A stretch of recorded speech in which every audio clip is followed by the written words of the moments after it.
Welcome back to another episode of Infidelity Tales Lab. We're thankful for your continued viewership. Before we begin, tell us, where in the world are you watching from? We love knowing our global reach. Now, let's dive into today's story. Chapter 1. The Foundation Cracks. Trevor Daniels had built his life like a fortress, methodical, calculated, and impenetrable.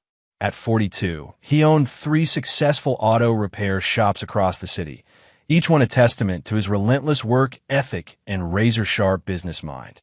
His calloused hands told the story of a man who'd crawled from the trailer parks of Alabama to suburban prosperity through sheer determination and an almost frightening ability to hold grudges. The scar running from his left temple to his jaw served as a permanent reminder of his father's drunken rage. The night 17-year-old Trevor had finally fought back and won. He'd left home that same night, never looking back, never forgiving. That was Trevor's way. Cross him once, and you were dead to him forever. Candace had been different, or so he'd thought. When they'd met 15 years ago at a charity car show, she was a 25-year-old social worker with honey blonde hair and a laugh that could melt steel. She'd approached his vintage Mustang display with genuine curiosity, asking technical questions that impressed him. Most women pretended interest in his cars. Candace actually understood them. Their courtship had been a whirlwind. Within 6 months, she was pregnant with twins, Aiden and Brooke. Trevor had proposed immediately, not out of obligation, but because he genuinely believed he'd found his partner for life. The wedding had been modest, but perfect, held in his shop after hours with their closest friends celebrating among the smell of motor oil and chrome. Now, 16 years later, their suburban home in Millbrook felt like a museum of manufactured happiness. Family photos lined the hallways, camping trips to Lake Tahoe, Christmas mornings, graduations, and birthdays. Trevor had provided everything. The 4-bedroom house with a white picket fence, private school tuitions, family vacations to Europe. He'd worked 60-hour weeks to give them the life his own father never could. But something had shifted in recent months. Candace had become distant, her phone constantly buzzing with text messages she'd quickly hide. She'd started working late more often, citing difficult cases at the social services office. When Trevor would try to initiate intimacy, she'd claim exhaustion or stress. Their conversations had reduced to logistics. Who was picking up Aiden for basketball practice? What time Brooke's dance recital started? Trevor's instincts, honed by years of dealing with dishonest customers and unreliable suppliers, had begun sending warning signals. He'd learned to trust his gut completely. It had saved him from bad business deals and dangerous situations more times than he could count. But this time, he'd pushed the doubts aside. This was his wife, the mother of his children, his partner in building their American dream. That trust had been his mistake. The call came at exactly 3:17 a.m. on a Tuesday night in October. Trevor had been sleeping deeply after a particularly exhausting day dealing with a problematic engine rebuild. The piercing ring of his cell phone jolted him awake, his hand instinctively reaching for the nightstand. Trevor Daniels? The voice was unfamiliar, professional, with a slight southern accent. Who is this? Do you know what time it is? My name is Richard Kowalski. I'm an attorney representing your wife in what I believe will soon become divorce proceedings. Trevor sat up in bed, his blood turning to ice. Beside him, Candace continued sleeping, her breathing steady and peaceful. What the hell are you talking about? Mr. Daniels, I'm calling because there's something you need to know before tomorrow's official filing. Your children, Aiden and Brooke, they're not biologically yours. The words hit Trevor like a physical blow. He stood up, walking to the window, his legs suddenly unsteady. You're lying. I wish I were, sir. DNA tests were conducted 3 weeks ago. The results are conclusive. Neither child shares your genetic material. Trevor's vision blurred momentarily. 16 years of bedtime stories, little league games, helping with homework, teaching Aiden how to change oil, watching Brooke's first dance recital. Every memory felt suddenly contaminated, poisoned by this revelation. Who? The word came out as a growl. Paul Morrison. Your wife's relationship with him began approximately 18 years ago and never ended. Paul Morrison. The name hit Trevor like another punch. Paul had been his best friend since childhood, the best man at his wedding, godfather to the twins. Paul, who came to every family barbecue, every birthday party, who'd helped Trevor move into this house. Paul, who'd comforted Candace when Trevor's grandfather died last year, who'd been there for every major moment of their marriage. "You're lying," Trevor repeated, but his voice lacked conviction. "I'm texting you the DNA results now, Mr. Daniels. I'm sorry you had to find out this way, but Mrs. Daniels felt you deserved to know before the papers are served." The phone buzzed in Trevor's hand. He opened the message and saw the official letterhead, the clinical language, the percentages that prove his entire life had been built on lies. Probability of paternity, 0%. Trevor stood in his bedroom, looking at his sleeping wife, and felt something inside him break. Not his heart, that had been hardened by too many betrayals in his life. What broke was his faith in his own judgment, his belief that he could trust anyone completely. He thought about Paul's frequent visits, his insistence on spending time with the kids, his recent divorce from his own wife Lisa just 6 months ago. How many times had Trevor joked about Paul being like a second father to Aiden and Brooke? How many times had Candace volunteered to help Paul through his difficult time after the divorce? The laughter that escaped Trevor's throat was cold and bitter. He'd been the fool, the cuckold, the joke that everyone was in on except him. But as he stood there in the darkness, looking at the woman who'd stolen 16 years of his life, Trevor felt his old nature reasserting itself. The same ruthless streak that had built his business empire, that had severed ties with his abusive family forever, that had never forgiven a single betrayal in his entire life.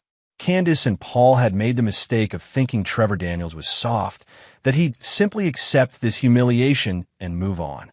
They were about to learn what happened to people who betrayed Trevor Daniels. He grabbed his keys from the dresser, moving with the silent precision of a predator. There would be no confrontation tonight, no dramatic scene. Trevor had learned long ago that revenge was a dish best served with careful planning and perfect execution. As he walked to his truck, Trevor's phone buzzed again. Another text from the lawyer. "Mrs. Daniels and Mr. Morrison are currently at 1247 Elm Street. I thought you should know." That was Eleanor Hartwell's address, Candace's mother.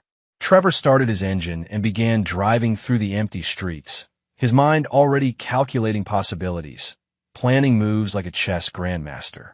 By the time this was over, Candace and Paul would wish they'd never been born. The foundation of Trevor's life had cracked tonight. Now it was time to bring the whole house down on everyone who'd betrayed him. Chapter 2. The Discovery. The drive to Eleanor Hartwell's house took Trevor through the quiet streets of Millbrook's historic district, where Victorian homes sat like sleeping giants under ancient oak trees. His hands gripped the steering wheel with surgical precision, his breathing controlled despite the hurricane of rage building inside him. This was how Trevor operated. Ice-cold calculation wrapped around molten fury. Eleanor's house at 1247 Elm Street was a testament to old money and older secrets. The 3-story Victorian had been the Hartwell family for 4 generations, its gingerbread trim and wraparound porch hiding decades of family drama behind lace curtains and polite society manners. Trevor had always felt like an outsider here, the working-class husband who'd never quite measured up to Eleanor's standards for her precious daughter. Now, as he parked across the street and studied the house, Trevor understood why Eleanor had always looked at him with barely concealed disdain. She'd known. She'd known from the beginning that her grandchildren weren't his, and she'd watched him pour his heart and wallet into raising another man's offspring while smiling to his face at every family gathering. The house was dark except for a single light in the upstairs master bedroom, Eleanor's room. But parked in the circular driveway were 2 cars Trevor recognized, Candace's silver BMW and Paul's black pickup truck. The sight of them together, brazenly displayed at her mother's house, sent a fresh wave of rage through Trevor's system. He sat in his truck for nearly an hour, watching and planning. This wasn't just about catching them in the act. Trevor needed intelligence, leverage, ammunition for what was coming next. He'd learned patience in the military before starting his business, learned that the best attacks came after careful reconnaissance. Finally, movement caught his eye. The front door opened, and Paul Morrison stepped onto the porch, stretching like a man who'd just woken up. Even from across the street, Trevor could see the casual comfort in Paul's movements, the easy familiarity with the house that spoke of frequent visits. Paul lit a cigarette and stood smoking in the cool night air, completely unaware he was being watched. Trevor studied his former best friend with new eyes.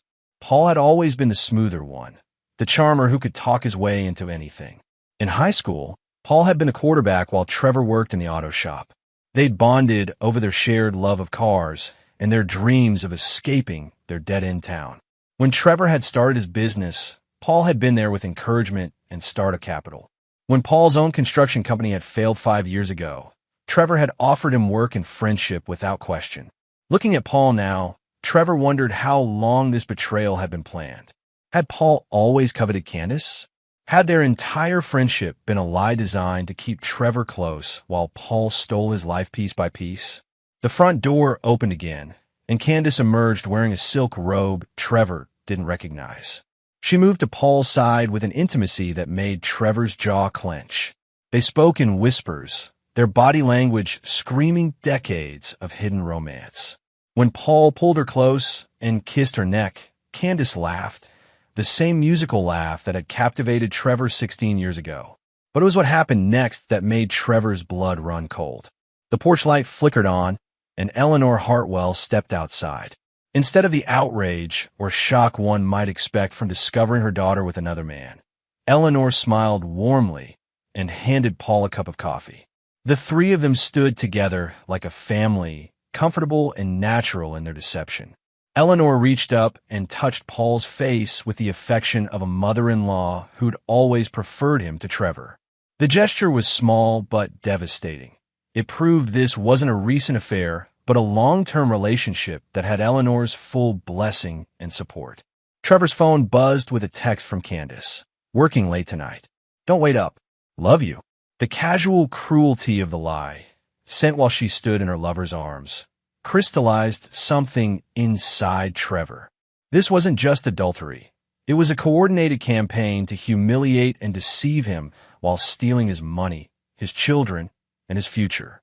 He took photos with his phone, documenting the scene with the same methodical precision he brought to everything else. But evidence for a divorce wasn't enough. Trevor wanted more than legal victory. He wanted complete and total destruction of everyone who'd betrayed him. As he prepared to leave, Trevor noticed something else that sent chills down his spine. Through the upstairs window, he could see two figures moving around, Aiden and Brooke. His children, no, Paul's children, were there too, part of this family gathering he'd never been invited to join.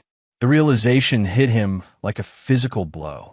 This wasn't just about Candace and Paul's affair. The entire family structure he'd thought he was part of was an illusion. Eleanor's house was their real home, their real family gathering place. Trevor had been the outsider funding their real life while living in a carefully constructed lie. He thought about all the times Candace had taken the kids to visit Grandma Eleanor, all the family traditions he'd been excluded from with polite excuses about work schedules and prior commitments. Every holiday gathering, every family photo, every tender moment he'd been pushed to the sidelines while Paul played the real father figure. Trevor started his truck and drove home through streets that now felt foreign and hostile.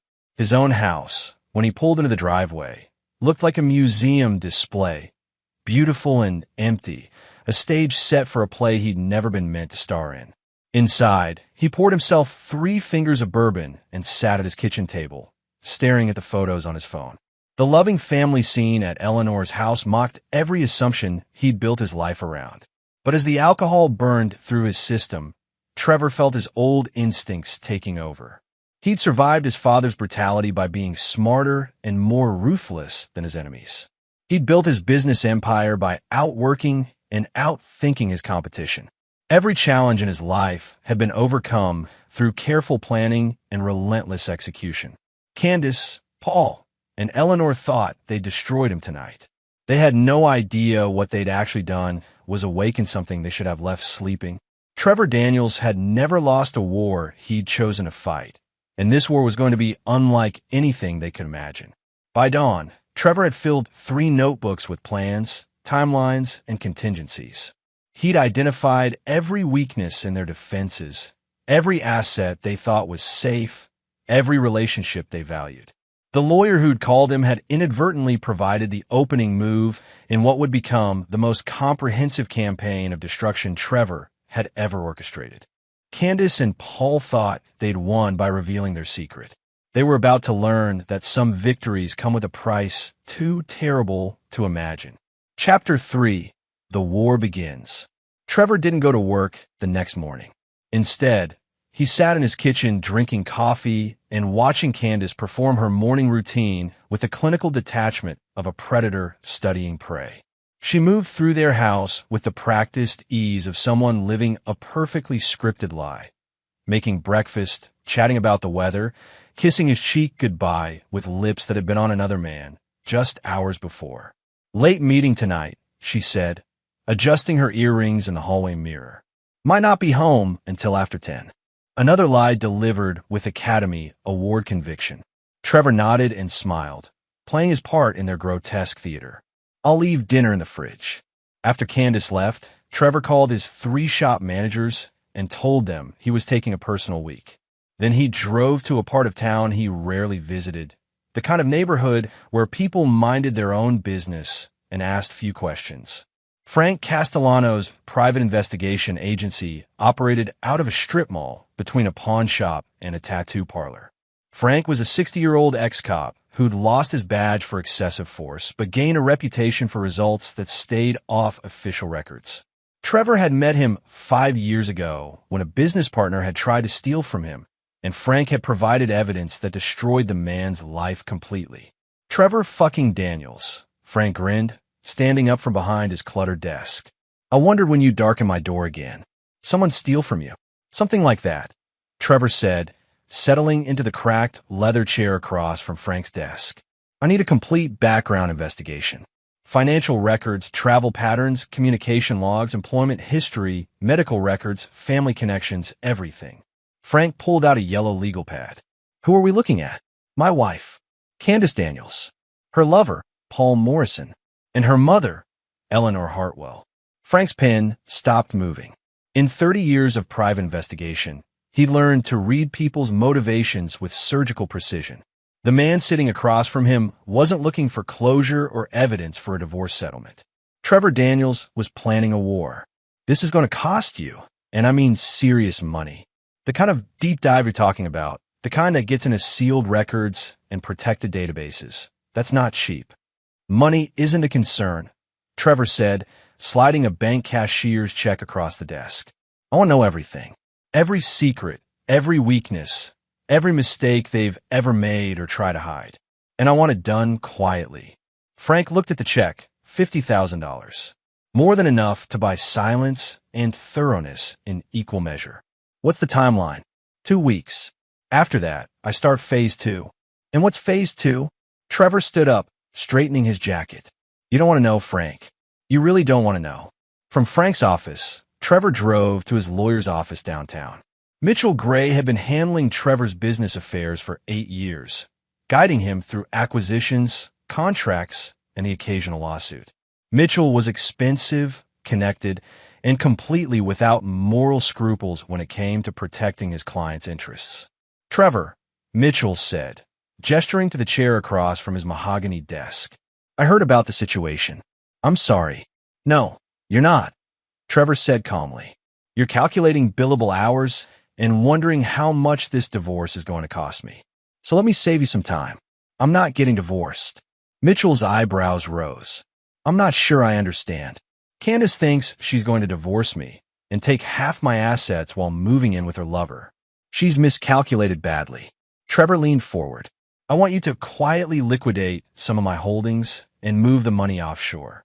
Nothing illegal, nothing that raises flags, but I want my core assets protected before she makes her move." "Trevor, I have to advise you that hiding assets during divorce proceedings. She hasn't filed anything yet. Until she does, I'm simply reorganizing my portfolio." Trevor's smile was cold as Arctic wind. "I also want you to research the legal ramifications of paternity fraud. 16 years of child support payments obtained through deception. I want to know if I can sue for every penny back. Mitchell made notes, his legal mind already working through possibilities. What else? I want to buy some property. Industrial land outside the city limits. Somewhere remote, somewhere private. Money's no object, but it needs to be done through shell companies. Multiple layers of ownership that can't be traced back to me. May I ask what for? Trevor stood up. Client privilege, Mitchell. Some things are better left unasked and unanswered. That afternoon, Trevor visited his eldest shop manager, Carlos Rodriguez. Carlos had been with Trevor for 12 years, starting as a mechanic and working his way up to manager through loyalty and competence. More importantly, Carlos had grown up in the same neighborhoods as Trevor, understood the same harsh rules about betrayal and respect. Boss, Carlos said, looking up from the engine he was rebuilding. Thought you were taking time off. I am. That's why I'm here. Trevor motioned Carlos into the office behind the shop floor. I need a favor, Carlos. A big one. Name it. I need you to find me some people. The kind of people who know how to make problems disappear quietly. The kind who don't ask questions and don't leave witnesses. Carlos's expression didn't change, but his eyes hardened slightly. In his youth, before Trevor had hired him, Carlos had run with some dangerous crowds. He'd left that life behind, but the connections remained. This about your wife? Among other things. Carlos nodded slowly. These kinds of people, they don't come cheap. And once you go down this road, I've been down darker roads than this, Trevor interrupted. The question is whether you're with me or against me. You saved my life when you hired me, gave me a chance when nobody else would. I'm with you until the end, boss. Whatever you need. Good. I need introductions, not services. Not yet. But when the time comes, I want options. That evening, Trevor sat in his study going through family photo albums while Candace was at her late meeting. Every picture felt like evidence in a criminal case.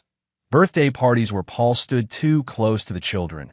Family vacations where Paul had been mysteriously available to join them. Christmas mornings where Paul's gifts to Aiden and Brooke had been more thoughtful than Trevor's own. His phone rang at exactly 10:30. Candace, calling from the office. Hi, honey. Meeting ran super late. I'm going to stay at Mom's tonight instead of driving home exhausted. Another lie, delivered with the same casual ease. Trevor could hear Paul's voice in the background, probably didn't realize he was audible. Of course, Trevor said. Drive safe. Love you. Love you too. After hanging up, Trevor poured himself a drink and called Frank Castellano. It's only been one day, Frank said without preamble. I need you to accelerate the timeline. Money's no object. Hire whoever you need to hire, bribe whoever you need to bribe, but I want preliminary results in 72 hours. What changed? They're moving faster than I anticipated, which means I need to move faster too. Trevor hung up and opened his laptop. Over the next 6 hours, he created a detailed spreadsheet tracking every asset, every relationship, every vulnerability in his enemies' lives. By dawn, he had identified 17 different pressure points he could exploit, 12 relationships he could destroy, and 8 financial levers he could pull to bring their world crashing down. Candace thought she was playing chess while Trevor was playing checkers. She was about to learn that Trevor Daniels didn't just play chess. He invented new rules while the game was in progress, rules that would leave his opponents utterly destroyed. The war had begun, and Trevor intended to be the only survivor. Chapter 4. Gathering Intelligence. Frank Castellano's preliminary report arrived 72 hours later in the form of a thick manila envelope delivered by a courier who'd asked no questions and left no traces. Trevor read it in his locked office at the main auto shop, each page revealing layers of deception that went deeper than he'd imagined. Candace's affair with Paul Morrison hadn't begun 18 years ago. It had begun 20 years ago, before she'd ever met Trevor. Their relationship had been serious enough that Paul had proposed, but Candace had broken it off when she discovered Paul's gambling problem and mounting debts. She'd met Trevor 6 months later at the charity car show, pregnant with Paul's children and looking for a stable provider. The DNA results confirmed what Trevor already knew, but Frank's investigation revealed something worse. Candace and Paul had never really ended their relationship. They maintained contact throughout her marriage to Trevor, their affair resuming whenever Paul's life stabilized. The most recent reconciliation had begun 2 years ago when Paul had finally gotten clean from gambling and started his new job in construction management. Eleanor Hartwell hadn't just known about the affair. She'd been its facilitator and financier. Bank records showed regular transfers from Eleanor's trust fund to both Candace and Paul, including a down payment on Paul's new apartment 6 months ago. Eleanor had been funding their separate household, while Trevor unknowingly subsidized their family life. But the most damning discovery was a series of emails between Candace and a divorce attorney dated 3 months earlier. She'd been planning Trevor's destruction for months, calculating asset division, researching alimony claims, and strategizing how to maximize her settlement while minimizing Trevor's custody rights. The emails revealed a cold, calculating woman who viewed Trevor as nothing more than a financial resource to be exploited and discarded. Paul Morrison's background revealed a different kind of betrayal. His construction job was legitimate, but Frank had uncovered something interesting. Paul was working on a major commercial development project, one that would require significant auto repair services for the construction fleet. Services that Paul had steered away from Trevor's shops and toward a competitor owned by Candace's cousin. Trevor had been systematically excluded from business opportunities within his own extended family network, his financial contributions taken while his professional expertise was deliberately undermined. The psychological profiles Frank had compiled painted a picture of calculated manipulation spanning nearly 2 decades. Candace wasn't just an unfaithful wife. She was a sophisticated con artist who'd identified Trevor as the perfect mark and executed a long-term strategy to extract maximum value while maintaining her primary relationship with Paul. Trevor finished reading the report as the sun set outside his office window. He'd known his wife was cheating, but discovering the scope and duration of her deception was like learning his entire adult life had been an elaborate theatrical performance designed to rob him blind. He called Carlos into his office and shared the relevant portions of Frank's report. "Jesus, boss," Carlos said, shaking his head. "This is worse than I thought. What's the play?" Phase 1 is gathering more intelligence. I want to know their daily routines, their meeting places, their communication patterns. Everything.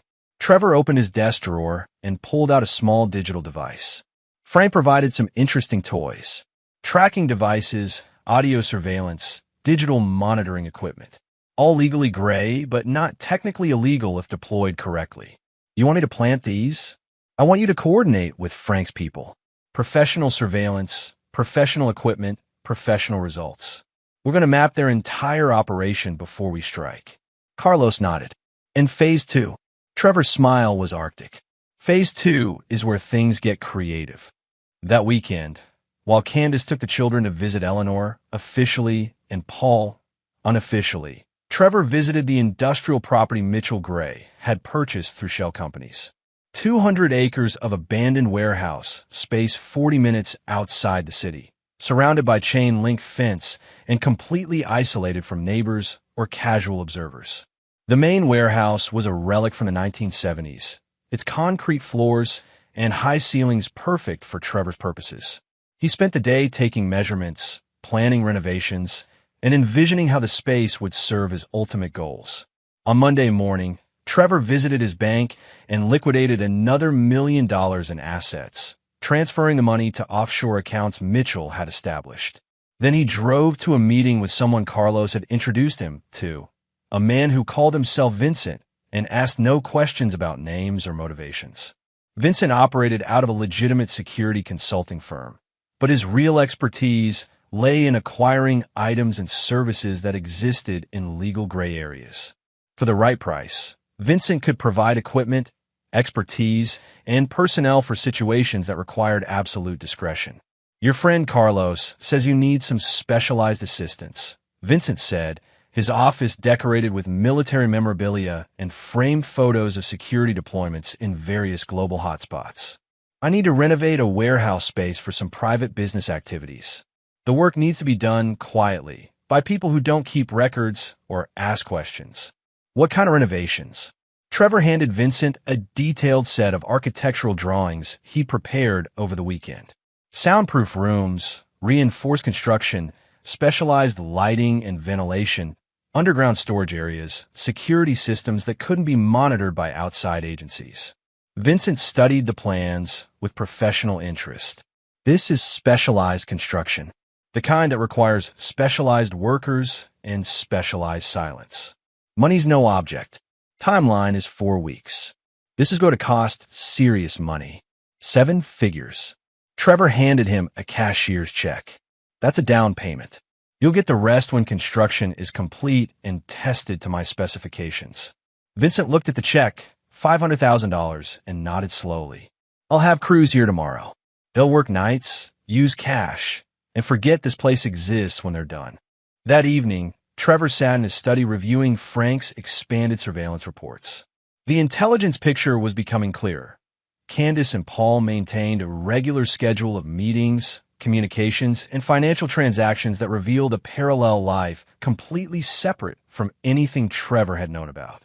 They met Tuesday and Thursday evenings at Eleanor's house, usually arriving separately and staying overnight. Weekend visits always included the children, creating family gatherings Trevor was never invited to attend. Paul had keys to Eleanor's house and his own room there, complete with personal belongings and family photos that included himself but excluded Trevor. The financial records showed a sophisticated money laundering operation designed to hide assets and income from Trevor's potential discovery. Eleanor's trust fund disbursements were structured to avoid triggering reporting requirements, while Candace's spending patterns indicated she was maintaining 2 separate households with Trevor's money. Most significantly, Frank had discovered that Candace and Paul had already signed a lease on a house across town, a 4-bedroom family home they planned to move into immediately after serving Trevor with divorce papers. The lease was scheduled to begin in 6 weeks, suggesting their timeline for destroying Trevor's life was accelerating. Trevor closed the surveillance files and opened his laptop. Over the next 3 hours, he updated his master plan with new intelligence, adjusting timelines and targeting strategies based on his enemy's revealed patterns and weaknesses. Phase 2 would begin in 2 weeks, once the warehouse renovations were complete and all surveillance assets were in place. But before the main event, Trevor had some preliminary moves to make.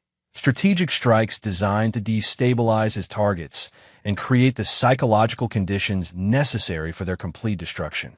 Candace, Paul, and Eleanor thought they were playing a long game, systematically dismantling Trevor's life while building their own. They had no idea that Trevor was playing a deeper game entirely, one where their victory would become the foundation of their absolute annihilation. The hunter had become the hunted, but they didn't know it yet. Chapter 5. The Setup. 2 weeks later, Trevor's warehouse had been transformed into something that would have impressed military special operations planners. Vincent's crews had worked with clockwork precision, installing soundproof walls, reinforced steel doors, industrial-grade ventilation systems, and underground storage areas accessible only through hidden panels. The facility now contained everything Trevor would need for the final phase of his plan, including some capabilities he hoped he wouldn't have to use. Frank's surveillance operation had provided a complete intelligence picture of his target's movements, communications, and vulnerabilities. Trevor now knew that Candace and Paul planned to serve him with divorce papers in exactly 10 days, timing their attack to coincide with the end of the school year when they could immediately relocate the children to their new house. But Trevor had decided not to wait for their move. It was time to begin destabilizing their carefully constructed plans. The first strike came on a Tuesday morning when Paul Morrison arrived at his construction site to discover that his crew's equipment had been vandalized overnight. Every piece of machinery had been sabotaged in ways that wouldn't be immediately apparent but would cause catastrophic failures within hours of operation. Nothing traceable to Trevor, but professional enough to suggest someone with serious mechanical expertise had orchestrated the attack. The equipment failures cascaded throughout the week, causing massive delays on Paul's project and triggering penalty clauses in his construction contract. By Friday, Paul's company was facing a $100,000 loss and potential bankruptcy. a problem that would disappear if someone with automotive expertise helped repair the sabotage machinery. Trevor's second move was more subtle but equally devastating.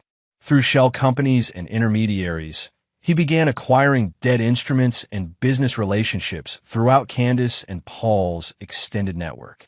A mortgage held by Eleanor's bank, credit lines used by Paul's struggling business, service contracts with the private school Aiden and Brooke attended. Within a week, Trevor controlled significant financial leverage over every aspect of his enemies' lives, though they remained completely unaware of his invisible influence over their economic foundations. The third move was psychological warfare.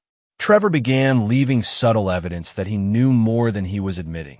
A Paul Morrison business card left on the kitchen counter, casual mentions of Eleanor's recent family gatherings during dinner conversation, innocent questions about Candace's late work meetings that included details only surveillance could have provided.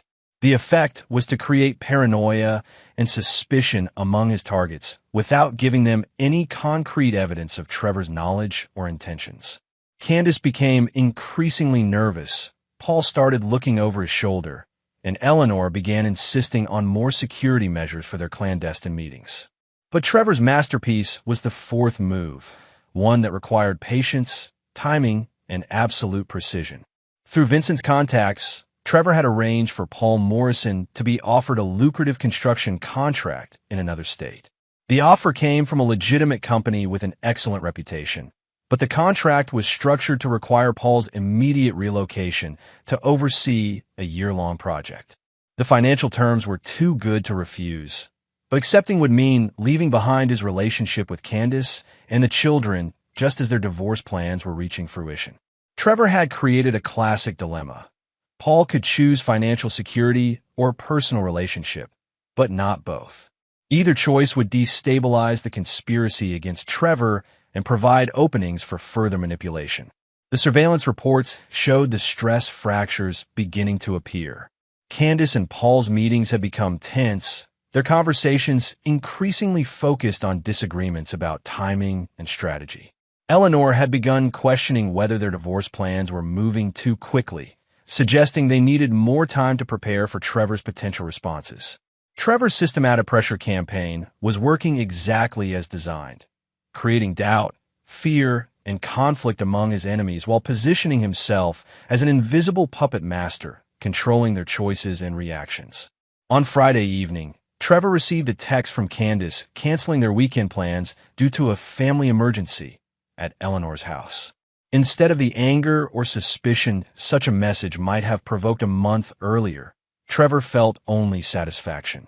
The surveillance equipment he'd had installed at Eleanor's house would record whatever crisis meeting they were holding, providing him with real-time intelligence about their changing plans and psychological states. That night, Trevor sat in his study listening to audio feeds from Eleanor's house through high-end headphones. The conversation was everything he'd hoped for and more.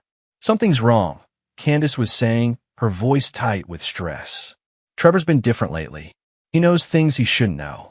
"You're being paranoid," Paul replied, but his tone suggested he was equally concerned. "We've been careful." "Careful." Eleanor's voice was sharp with anxiety. "Paul's business is falling apart. Trevor's asking strange questions. And now this job offer that's too convenient to be coincidental. Someone's playing games with us." Trevor smiled in the darkness. They were beginning to understand they were under attack, but they had no idea who was attacking them or how comprehensive his intelligence and preparation had become. Their paranoia was justified, but their responses were predictable and vulnerable to further manipulation. "We need to accelerate the timeline," Candace continued. "Serve the papers next week instead of waiting." "That's exactly what we can't do," Eleanor argued. "If Trevor suspects something, rushing the divorce will confirm his suspicions and put us at a disadvantage." Trevor listened to them debate strategy and timeline, each argument revealing more about their planning process and psychological vulnerabilities. They were scared, confused, and beginning to turn on each other, exactly the mental state Trevor needed them in for phase 2 of his plan. He opened his laptop and began updating his operational timeline. The warehouse was ready, The surveillance network was providing perfect intelligence. His financial and legal preparations were complete, and his enemies were destabilizing themselves through fear and uncertainty. It was time to move from setup to execution. In 72 hours, Trevor would initiate the final phase of his plan, a sequence of events that would transform Candace, Paul, and Eleanor from confident conspirators into broken victims begging for mercy they would never receive. Trevor Daniels had spent a month preparing for war. Now it was time to win it. Chapter 6: The Trap. Sunday evening arrived with unseasonable warmth for October, the kind of weather that made people leave windows open and take unexpected walks. Trevor had spent the day at his warehouse, conducting final equipment tests and reviewing his operational plans with the methodical precision of a surgeon preparing for a complex operation. At 7 p.m., he activated the first phase of his endgame. Paul Morrison's phone rang while he was having dinner with Candace and the children at Eleanor's house. The caller identified himself as the site's supervisor for the out-of-state construction project, reporting a catastrophic equipment failure that required Paul's immediate consultation. Without his expertise, the caller explained, the project would shut down for weeks, costing millions and destroying Paul's company's reputation forever. Trevor listened to the call through surveillance equipment, watching Paul's face via hidden cameras as the pressure mounted. The emergency was completely fabricated. Vincent's people were exceptionally skilled at creating convincing crises, but Paul had no way of knowing that. I have to go, Paul told Candace, his face pale with stress. This could bankrupt the company. You can't leave now, Candace protested. We're supposed to meet with the lawyer tomorrow about the divorce papers. This is more important than your divorce, Paul snapped, the pressure finally causing cracks in their relationship. If I lose this contract, we won't have any money to fight Trevor anyway. Trevor smiled, watching their argument escalate through his cameras. Nothing destroyed conspiracies faster than financial pressure and conflicting priorities. Paul left Eleanor's house at 8:30 p.m., driving toward the interstate and the fabricated emergency that would keep him occupied for the next several hours. Phase 1 was complete. Paul had been isolated from his support network and was being drawn into Trevor's preferred operational area. At 9 p.m., Trevor activated Phase 2. Candace's phone received an encrypted message that appeared to come from her divorce attorney. Emergency meeting required. Evidence suggests Trevor knows about affair. Meet at alternate location to discuss strategy. Come alone. The message included an address in the warehouse district. Not Trevor's facility, but a legitimate office building where Vincent's people had established a temporary legal consultation service complete with authentic documentation and professional appearances. Trevor watched Candace's reaction through hidden cameras as she read the message. Her face went white, her hands shaking as she showed the text to her mother. I have to go, Candace told Eleanor. If Trevor's found out about us, I need to know how bad this is. It's too dangerous, Eleanor protested. What if this is a trap? A trap set by who? Trevor doesn't know about the lawyer, and nobody else knows about our plans. Trevor nearly laughed out loud. His enemy's inability to imagine the scope of his intelligence operations was making his job considerably easier. Candace left Eleanor's house at 9:45 p.m., driving toward what she believed was a meeting with her attorney, but was actually the first stage of her abduction. Vincent's people would intercept her en route, using professional techniques to convince her she was being taken into protective custody due to threats against her safety. At 10:30 p.m., Trevor activated Phase 3. Eleanor's doorbell rang, and through her security cameras, she saw two men in expensive suits holding official-looking identification. They claimed to be federal investigators working on a financial crimes task force, following up on suspicious banking activities connected to Eleanor's trust fund disbursements. The men were actually Vincent's operatives, but their credentials were perfect forgeries backed by authentic-looking paperwork and badge numbers that would check out if Eleanor tried to verify them. Their story was that someone had been using Eleanor's financial information to launder money through shell companies, and they needed her cooperation to prevent her from being charged as an accessory. Eleanor, already paranoid from the evening's events, invited them inside for what she believed would be a routine interview. Instead, she found herself agreeing to accompany them to a secure location where she could provide testimony away from potential surveillance by the criminal organization allegedly using her accounts. By midnight, all 3 targets were in Trevor's custody, though none of them understood the true nature of their situation yet. They believed they were dealing with separate emergencies: business crisis, legal emergency, federal investigation, having no idea these events were connected or orchestrated by Trevor. The warehouse facility where they were ultimately transported had been designed to look like a legitimate government safe house. Multiple rooms, professional security equipment, official-looking documentation, and personnel who maintained their cover identities with Academy Award-level conviction. Trevor didn't reveal himself immediately. Instead, he let them spend several hours in separate rooms, each believing they were in protective custody or emergency consultation, their stress and confusion building as their individual crises seemed to escalate beyond their control. At 3 a.m., Trevor finally made his entrance. He walked into the central conference room, where Vincent's people had assembled all 3 targets, his appearance ending their confusion and replacing it with absolute terror. Candace began hyperventilating. Paul's face went ashen, and Eleanor simply stared in shock at the man they'd spent months planning to destroy. "Good morning," Trevor said, settling into a chair across from them with the casual ease of someone completely in control. "I believe we have some things to discuss." The soundproof room absorbed Candace's scream, and Trevor's smile never wavered. After a month of careful planning and patient execution, the real conversation could finally begin. His enemies were exactly where he wanted them: isolated, terrified, and completely at his mercy. Now, they would learn what happened to people who betrayed Trevor Daniels. Chapter 7: The Reckoning. The conference room in Trevor's warehouse facility was designed to break people psychologically before any physical persuasion became necessary. Harsh fluorescent lighting, uncomfortable steel chairs, walls lined with surveillance monitors showing empty corridors and locked doors. Most importantly, complete sound isolation that made screaming pointless while allowing normal conversation to carry the weight of absolute privacy. Trevor had changed into military-style clothing: black tactical pants, combat boots, and a plain black t-shirt that showed the muscular build he'd maintained through decades of physical labor. This wasn't the suburban businessman his prisoners had thought they knew. This was the predator they'd awakened. 20 years, Trevor said, his voice calm and conversational. 20 years of lies, theft, and betrayal. 20 years of watching me love children who weren't mine, while you laughed at my stupidity behind my back.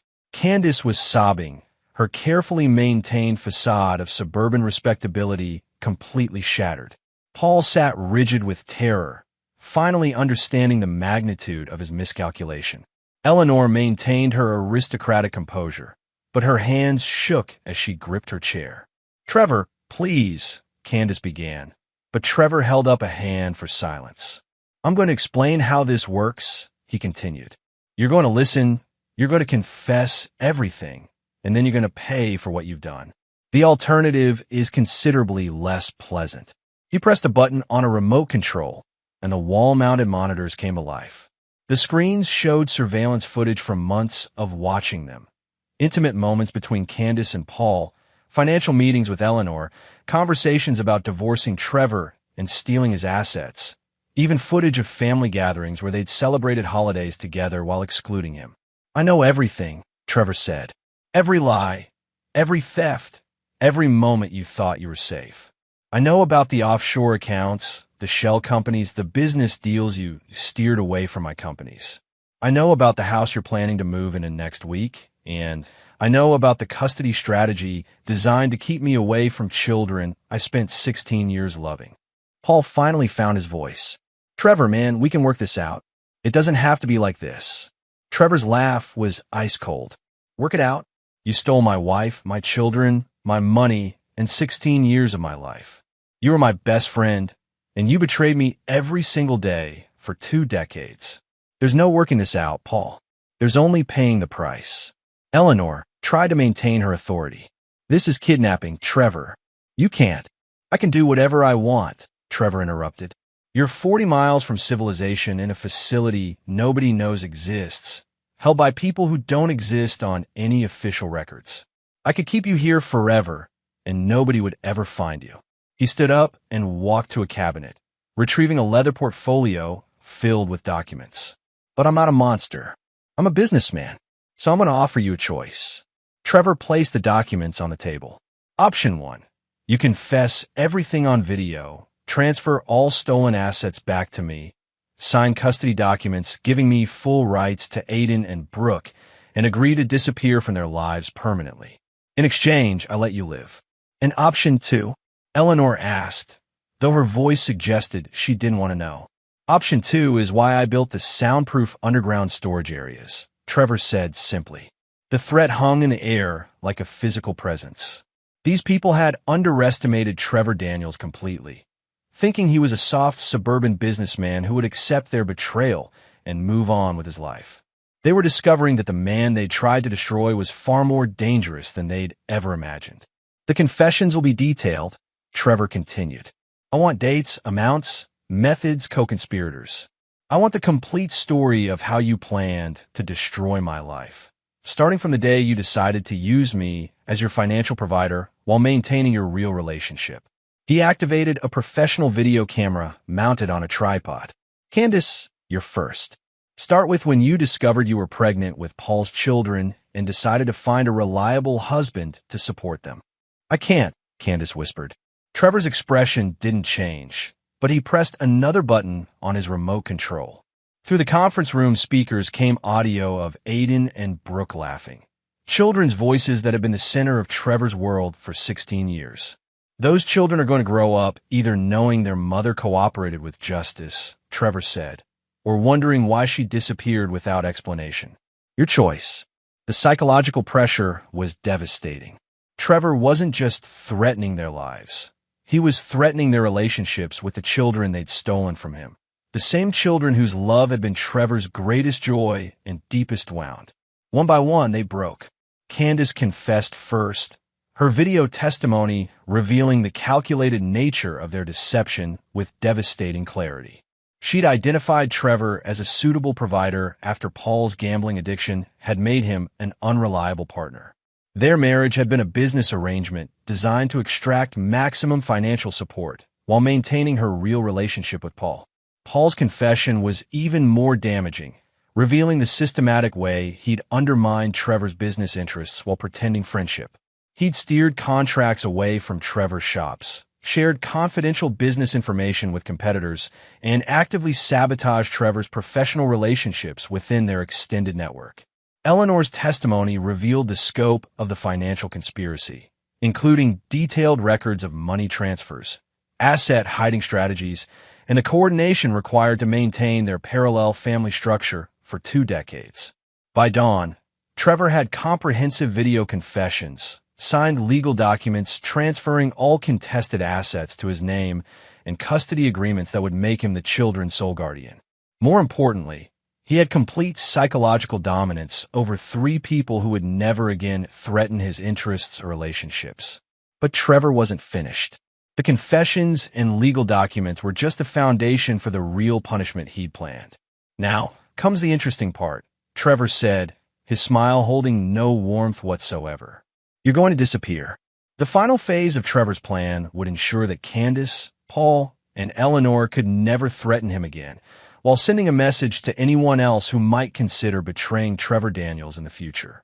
The reckoning was complete, but the punishment was just beginning. Chapter 8. The Punishment. Trevor's punishment phase began with the systematic destruction of his enemies' identities and social connections. Using the confessions they'd provided, along with evidence Frank Castellano had gathered over weeks of surveillance, Trevor orchestrated a campaign of public humiliation that would leave them friendless, unemployed, and completely isolated. The first step was financial annihilation. Using the legal documents his prisoners had signed, Trevor gained access to their bank accounts, investment portfolios, and credit lines. Within 48 hours, every asset they possessed had been either transferred to his name or liquidated to pay fabricated debts to shell companies he controlled. Paul Morrison's construction business collapsed overnight when Trevor called in the loans he'd secretly acquired. Candace's credit was destroyed through coordinated attacks on her financial history. Eleanor's trust fund was frozen pending investigation of the money laundering activities she'd confessed to on video. But financial destruction was just the appetizer.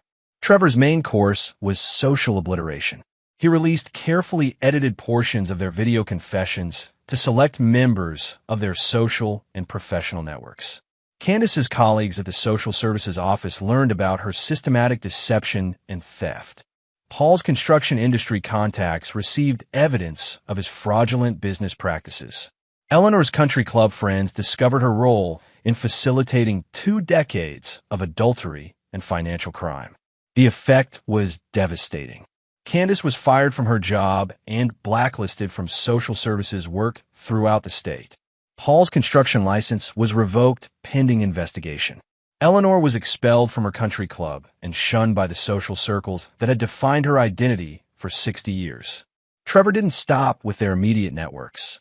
He systematically contacted their extended families, former colleagues, and casual acquaintances, providing evidence that destroyed every relationship they'd built over their lifetimes. Within a week, all 3 were completely isolated, their reputations so thoroughly destroyed that rebuilding would be impossible. But social and financial destruction weren't enough for Trevor. He wanted them to experience the same helplessness and fear he'd felt when learning about their betrayal. The psychological warfare continued with a campaign of surveillance and intimidation that made them understand they were being watched constantly. Trevor's people would appear wherever they went: the grocery store, gas stations, medical appointments. Never threatening, never speaking, just there. Constant reminders that Trevor's reach was unlimited and his attention was permanent.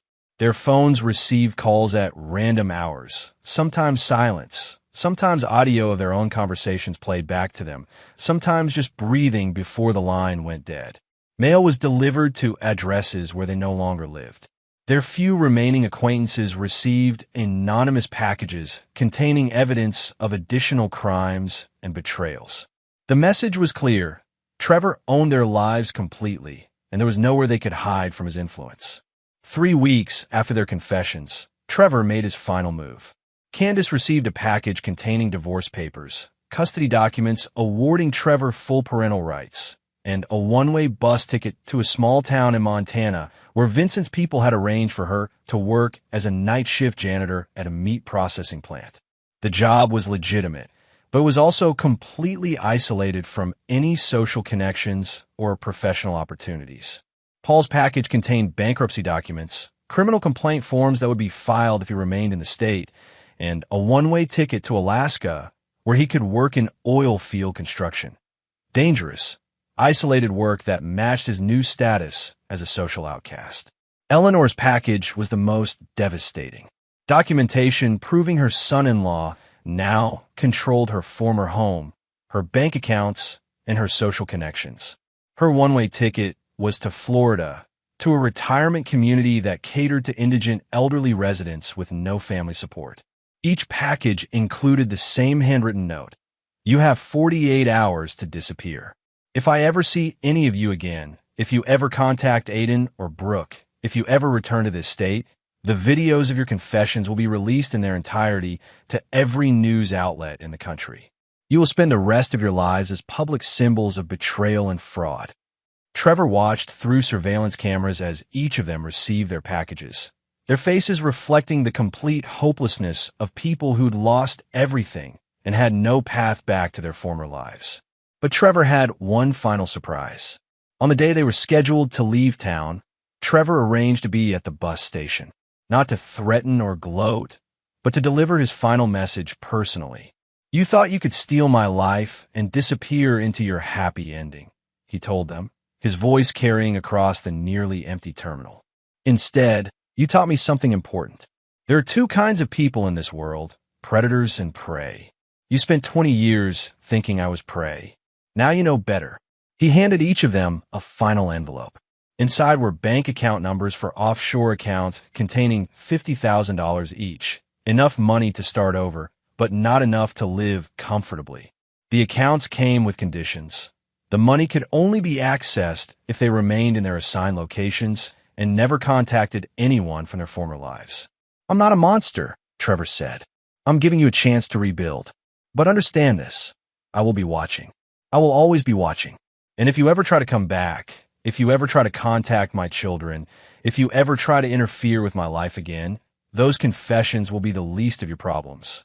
As their buses pulled away, carrying his enemies toward lives of exile and isolation, Trevor felt a deep satisfaction settling into his bones. Justice had been served with surgical precision, leaving no loose ends and no possibility of future threats. The war was over, and Trevor Daniels had won completely. Chapter 9. The New Beginning. 6 months later, Trevor stood in his backyard watching Aiden mow the lawn while Brooke practiced basketball shots against the garage door. The scene looked like ordinary suburban family life, but everything had changed in ways both profound and invisible. The official story was simple.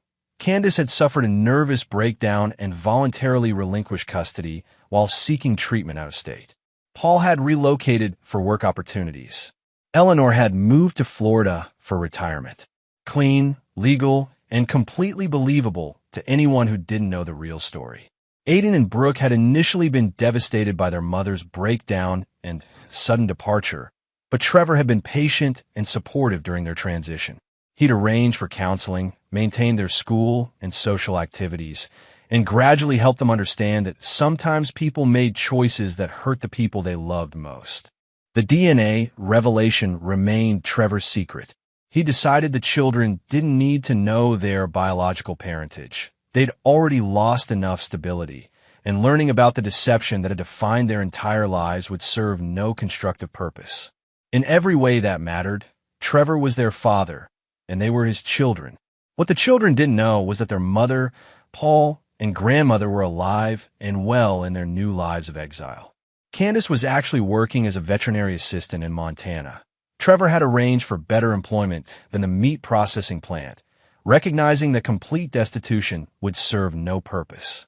Paul was managing a small construction crew in Alaska, earning decent money, but living in complete social isolation. Eleanor had found placement in a respectable retirement community in Florida. Her basic needs met, but her former social status permanently destroyed. Trevor received monthly reports on their activities through surveillance networks he maintained. None of them had violated the terms of their exile. None had attempted to contact the children, and none had tried to return to their former lives. They understood the consequences of crossing Trevor Daniels, and they were intelligent enough not to test his patience again. The financial and legal aftermath had been managed with surgical precision. Trevor's lawyers had documented every stolen asset, every fraudulent transaction, every moment of deception his enemies had confessed to. The recovery of his money, combined with damages for emotional distress and fraud, had actually left him wealthier than before the crisis began. More importantly, Trevor had discovered a new business opportunity in his methods. Vincent's security consulting firm had offered him a partnership providing specialized problem resolution services for clients facing similar betrayals. Wealthy individuals who needed complete and permanent solutions to personal or business conflicts that couldn't be handled through conventional legal channels. Trevor had declined the partnership but maintained the relationship. Sometimes problems required solutions that existed outside normal social and legal boundaries, and it was useful to know people who specialized in such work. His auto repair business had expanded significantly, both through his own renewed focus and through contracts he'd acquired when competitors had mysteriously encountered financial difficulties. Trevor now owned 5 shops across the region, each one profitable and each one a testament to what could be accomplished through superior planning and absolute ruthlessness toward one's enemies. But the most significant change was in Trevor himself. The discovery of his wife's betrayal had awakened something that had been dormant since his violent childhood. A complete understanding of his own capacity for strategic thinking and controlled violence. He'd always known he was different from other men, but he'd never fully explored the implications of that difference. Now he understood that he was fundamentally a predator who'd spent 20 years pretending to be a normal suburban family man. The pretense had been comfortable, but ultimately unsustainable. His true nature had reasserted itself when threatened, and he discovered capabilities he'd never imagined he possessed. Trevor's reputation in certain circles had grown considerably. Word had spread among business and social networks about what had happened to people who'd betrayed Trevor Daniels. The details remained secret, but the results were visible to anyone paying attention. 3 people had tried to destroy Trevor's life and had simply disappeared from existence. Other business owners sought Trevor's advice on handling partnership disputes and employee theft. Wealthy individuals facing divorce proceedings asked subtle questions about asset protection and leverage strategies. Trevor provided guidance when asked, but he was careful to maintain plausible deniability about the more extreme methods he'd employed. The message was clear throughout their extended community. Trevor Daniels was not a man to be crossed, betrayed, or underestimated. He was polite, professional, and generous to those who earned his respect. But to those who chose to become his enemies, he was something altogether more dangerous. On this particular evening, as Trevor watched his children playing in the yard of their acclaimed home, he felt a deep satisfaction that had nothing to do with revenge and everything to do with justice. He protected his family, recovered his stolen assets, and eliminated threats to his future happiness. Most importantly, he'd established a reputation that would prevent similar betrayals from ever occurring again. Aiden finished mowing and walked over to where Trevor stood on the deck. "Dad," the 16-year-old said, using the title he'd always used but which now carried deeper meaning. "Some guys at school were asking about Mom. What should I tell them?" Trevor put his hand on Aiden's shoulder, feeling the weight of responsibility and love that had defined their relationship since the boy's birth. Whatever genetic connection they lacked was irrelevant compared to the bonds they built through 16 years of shared experience. "Tell them your mother is getting the help she needs," Trevor said, "and that you're exactly where you belong." As the sun set over their suburban neighborhood, Trevor Daniels stood with his children and felt something he hadn't experienced in months: perfect peace. His enemies were gone, his family was safe, and his future was secure. He learned something important about himself during the war he'd fought and won. Trevor Daniels was a man who took care of his own, who built rather than destroyed when possible, but who was absolutely ruthless when protecting what he loved. Some people were meant to be predators. Trevor had finally stopped apologizing for what he was and started using his nature to protect the people who mattered most. In the end, that was all that mattered. His family was whole, his enemies were gone, and Trevor Daniels would never again be anyone's fool. The war was over. Trevor had won, and he would spend the rest of his life ensuring that victory remained permanent. And there you have it. Another story comes to an end. What did you think? I'd love to hear your thoughts in the comments below. If you enjoy this story, consider joining our community by subscribing. It means the world to us. For more stories like this one, check out the recommended videos on screen. And I'll see you there.